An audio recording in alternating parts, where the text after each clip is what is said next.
Bonjour, silence s'il vous plaît, asseyez-vous, bonjour, bonjour. Aujourd'hui, nous allons parler d'un sujet un peu différent. Nous allons parler du réchauffement climatique. C'est pourquoi je vous demande d'accueillir le scientifique Dr Von Kilkil. Bonjour, bonjour, merci, merci. Alors, le réchauffement climatique. Est-ce que quelqu'un peut m'en toucher un petit mot? Oui, vous, monsieur? Ouais, tu sais, monsieur, quand je t'aime à la télé de temps en temps, aux informations, ils disent que le réchauffement climatique, c'est à cause de nous. Intéressant. Alors laissez-moi vous en toucher quelques mots.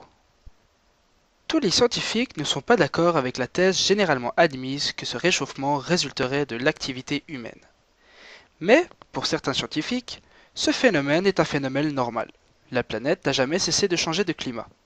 Le changement climatique de la planète est le fait de l'homme. Et non, c'est un mensonge.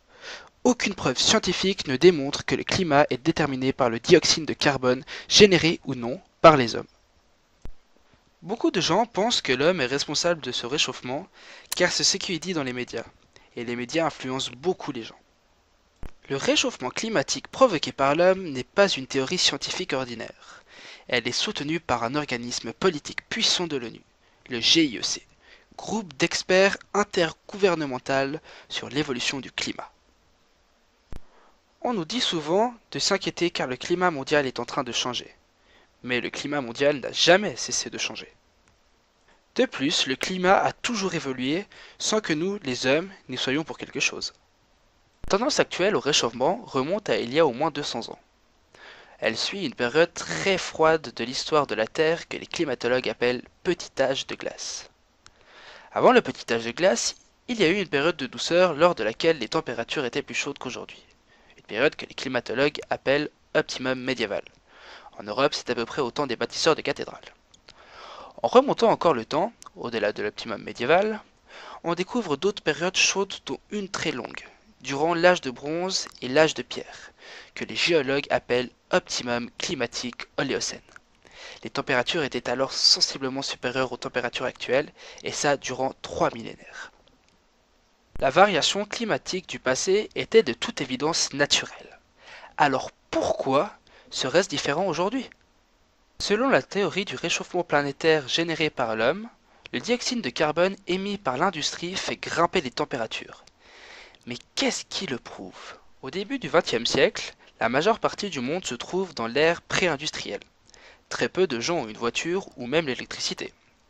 L'industrie est encore assez primaire, réduite à quelques pays et paralysée par la crise économique. Mais après la Deuxième Guerre mondiale, tout change. Après la Deuxième Guerre mondiale, on commence à produire en masse pour un marché international des biens de consommation, tels que le réfrigérateur, la machine à laver, les téléviseurs et les voitures. Pour désigner cette explosion de l'activité industrielle, les historiens parlent des Trente Glorieuses. Dressons un parallèle avec l'évolution de la température. Ces 150 dernières années, la température de la planète a augmenté d'un peu plus d'un demi-degré Celsius. Mais curieusement, ce réchauffement a principalement eu lieu au début du XXe siècle, entre 1905 et 1940, au moment où la production industrielle était relativement faible. Puis, après 1940, le climat s'est rafraîchi. Voici un relevé des températures en Arctique au cours du XXe siècle. Durant le boom économique de l'après-guerre, les températures s'effondrent et paradoxalement, elles cesseront de décroître seulement lors de la crise économique des années 1970. La quantité de CO2 a commencé à augmenter de manière exponentielle aux alentours de 1940. Mais à cette époque-là, la température a commencé à baisser, et cela a duré jusqu'en 1975. Le rapport est donc inversé. Quand le CO2 augmente rapidement, la température baisse. On peut donc pas dire qu'il évolue dans le même sens. En d'autres mots, l'effet ne correspond pas à la théorie. Le pourcentage que représente le CO2 dans l'atmosphère par rapport à d'autres gaz est de 0,054%. C'est une partie incroyablement faible, et quand vous vous intéressez à la partie soi-disant ajoutée par l'homme, qui est le point de convergence de toutes nos inquiétudes, elle est encore plus faible. Alors, dans la longue histoire du climat de la Terre, existe-t-il un exemple d'un changement de température entraîné par le dioxyde de carbone? Est-ce que quelqu'un a une idée? Non? Personne? Alors je vais vous l'expliquer. Forer la glace dans ses profondeurs est un moyen de se plonger dans le passé. Cela a d'ailleurs permis aux scientifiques de trouver un lien entre le CO2 et l'évolution des températures de la planète. Voici l'enregistrement climatique présent dans la carotte de Vostok. En rouge, c'est l'évolution de la température d'une époque lointaine à une époque plus proche, dans un intervalle capital, puisqu'il commence juste après un ère de glaciation. On note que la température grimpe, mais aussi que le CO2 le suit avec un temps de décalage, un retard de 800 ans. On peut donc dire que la température a 8 siècles d'avance sur le CO2.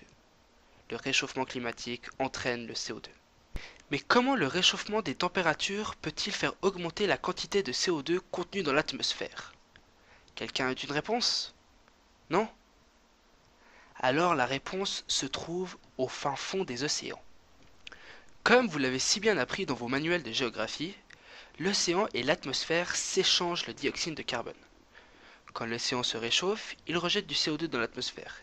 Et quand il se refroidit, il en absorbe et le conserve. Monsieur, moi j'ai une question. Pourquoi il existe un décalage de plusieurs siècles entre un changement de température et une variation de la quantité de CO2 absorbée ou rejetée par les océans? La réponse est très simple. Eh bien parce que les océans sont si vastes et si profonds qu'il leur faut des siècles pour se réchauffer ou se refroidir. Wesh, monsieur, j'ai une autre question, vas-y, vite fait.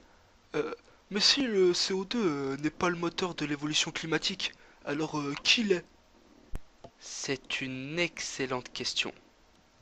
N'est-ce pas étonnant que ce sont les hommes qui, en faisant le plein d'essence ou en allumant la lumière, commandent le climat? Mais bon sang, regardez le ciel! Regardez cette chose immense qu'est le Soleil! Bien que nous soyons 6 milliards et demi, nous ne sommes rien à côté de lui.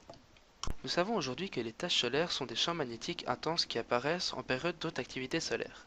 Mais pendant des siècles, bien avant que l'on comprenne correctement le phénomène, les astronomes du monde entier ont compté les taches solaires pensant que plus elles étaient nombreuses, plus ça annonçait un temps chaud. En 1983, l'astronome britannique Edward Monter observe que durant la petite âge de glace, le nombre de taches solaires était quasi nul, ce qui marque une période d'inactivité solaire connue désormais sous le nom de minimum de Maunder.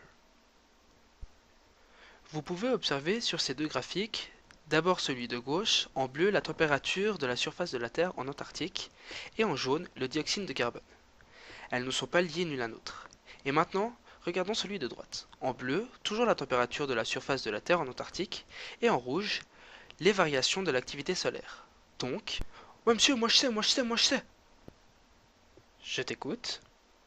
Eh ben, que le soleil, il gouverne le climat, et puis que le CO2, ben, il compte pas. Très très bonne déduction. Félicitations. Si, normal. C'est pour impressionner Marjolaine, là, le trou. Certes. Continuons. Monsieur, vas-y, j'ai encore une dernière question, vie de ma mère, là. Tu sais, des fois, je regarde la télévision, et ils montrent des blocs de glace qui s'effondrent, tu sais, dans l'Arctique, là.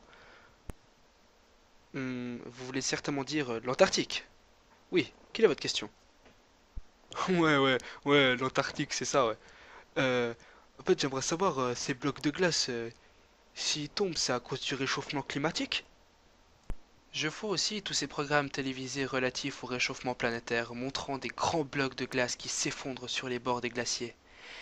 Mais on oublie que la glace est toujours en mouvement. Ces images satellites de la NASA montrent dans toute leur ampleur l'expansion et la contraction naturelle des glaces de la mer polaire au cours des années 1970. Les journaux d'info diffusent régulièrement des images de glace se détachant des bords de l'Arctique. Ce que l'on omet de dire, en revanche, c'est qu'il s'agit d'un phénomène aussi naturel en Arctique que la chute des feuilles en automne. Ce n'est donc pas dû au réchauffement climatique. Monsieur, vas-y, une dernière petite question là pour la route. Après toutes ces preuves scientifiques qui prouvent que l'homme est presque ou totalement pas responsable du réchauffement climatique, pourquoi certaines personnes ils y croient encore? L'organisme politique, le GIEC, a mis une telle pression qu'il est désormais si fermement établi que l'homme est responsable du réchauffement climatique et toute opposition à ce concept est si efficacement muselée que la théorie semble irréfutable. Voilà. Voilà, c'est fini pour aujourd'hui. Merci d'avoir suivi mon cours Le réchauffement de la planète, une escroquerie, et merci d'avoir suivi avec autant d'attention. Adieu.